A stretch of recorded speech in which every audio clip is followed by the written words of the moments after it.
So inshallah, we will be going live again, doing another one today on again both on Facebook and also on YouTube.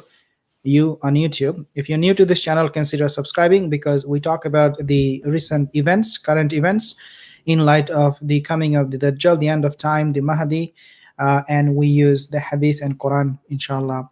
So if you're new here, again, consider subscribing. Rasulullah sallallahu alaihi wasallam, he said, "Innakum satarawna ba'di asratan hatta talqawni," that after me, inakum, after me, there will be leaders who will come to you, who will not give you your rights.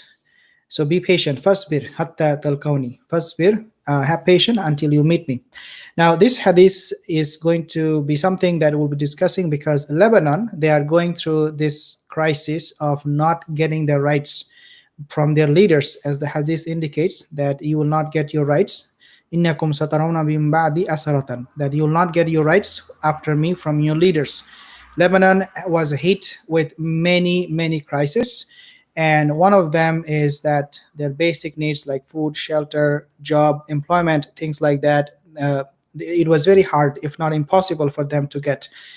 That continued on because of corruption and also because of the situation itself, the financial, the economic situation of the country itself. But this should not be an excuse for people not to be able to, get by their day and have their basic necessities met. This should not be an excuse. But nevertheless, this hadith came true. We see that, unfortunate for the people of Lebanon, and not only Lebanon, there are other countries, Egypt, even some other countries in the Arabian Peninsula. They're struggling with their economy. People are fighting for their rights, and as the Prophet sallallahu alaihi wasallam, he prophesies that this will happen. Now, this is going to be from the Guardian newspaper. And they have mentioned that Lebanon has been crippled by a number of long-running, seemingly intractable crises for decades.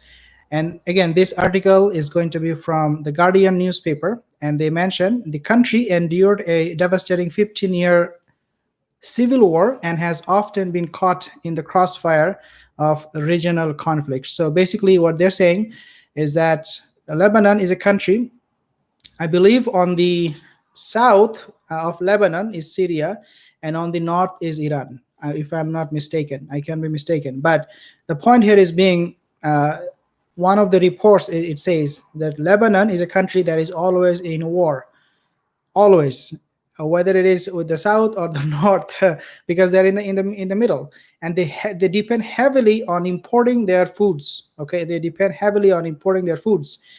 And you can imagine this country really in a very bad position in terms of geographical location.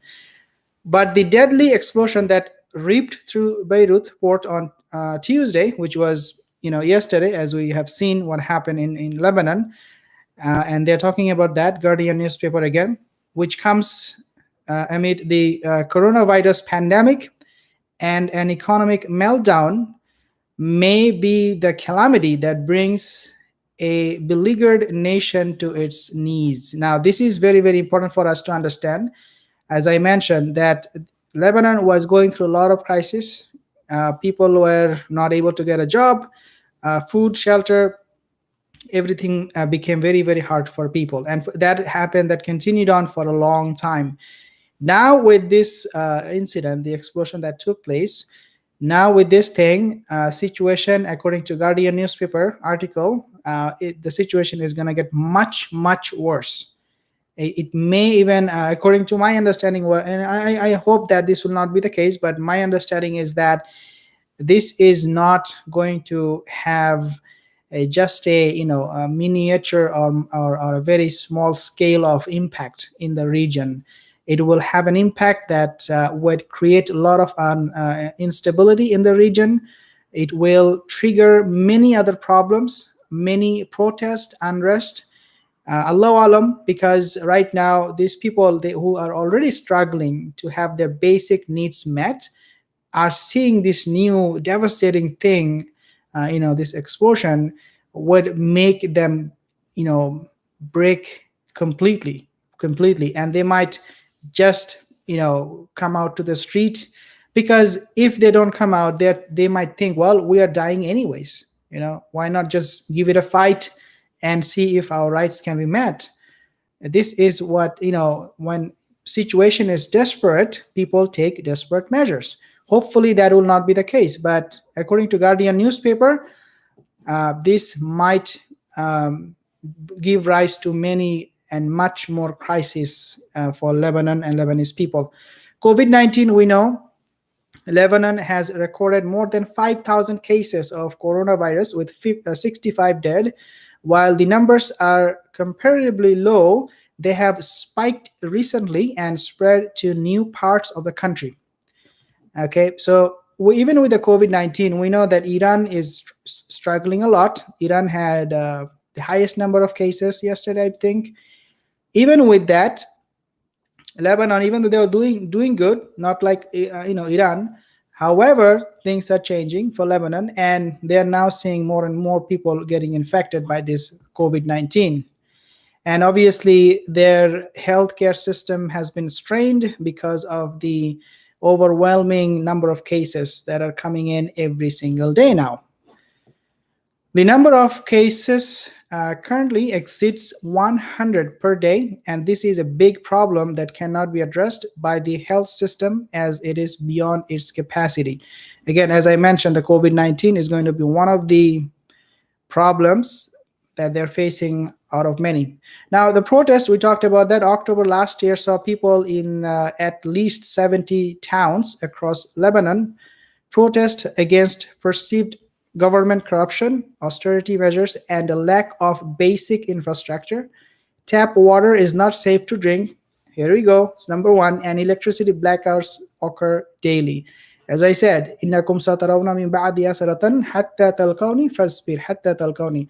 Rasulullah said that after me you will have leaders who will not give you your rights. And here you have it. You do not even have drinking water, safe drinking water. You do not have electricity. Exactly, they're following the hadith, and this is not happening just in Lebanon and only for a few days. It's happening in other nations and for a long time.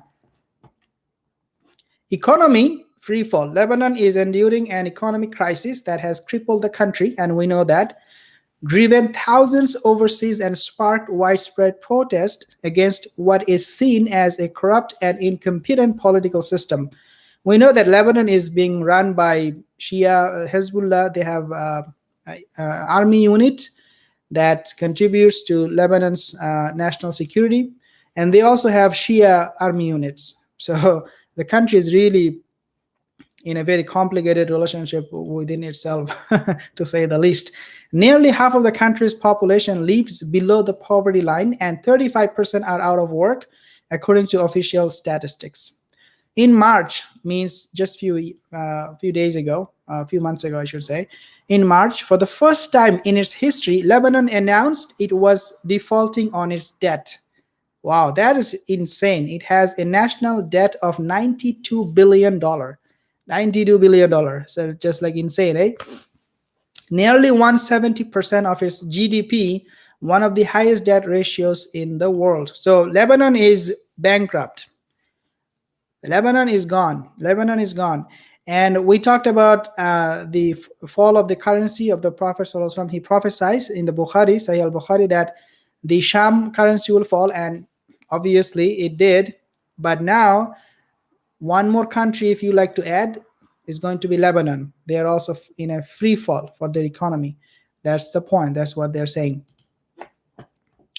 In May, the country launched negotiations with the International Monetary Fund, which we know IMF, aimed at securing vital aid under a plan to rescue the economy adopted by the government, but talks have since stalled. Okay, just crazy. IMF is not able to bail them out, nor the Lebanese government is able to make any gain, any headway into from out of the situation. So this is a very, very bad situation for the Lebanese people, the brothers and sisters there. Dear brothers and sisters, so we talked about few things: COVID-19, the crisis, the protests, and regional conflict. Obviously, something always to mention. It says a complex and bloody civil war fought along political and sectarian lines, raged between 75 to 1990, killing 120,000 and exiling 1 million. Before parts of Lebanon were occupied by Syria and Israel for close to 2 decades, foreign troops finally withdrew in 2005. Again, Lebanon is already dealing with so many problems. Now they also have other problems. For example, foreign troops stationing in their country, and they are trying to get rid of them too, I believe. And obviously, with the Hezbollah and the problem with Iran and Syria, it's just going to make it even worse if they have foreign troops stationed in their own country. Something, dear brothers and sisters, that I wanted to share with you, not looking good. If you're new here, consider subscribing. Inshallah, I'll talk to you soon again. Assalamu alaikum wa rahmatullahi wa barakatuh.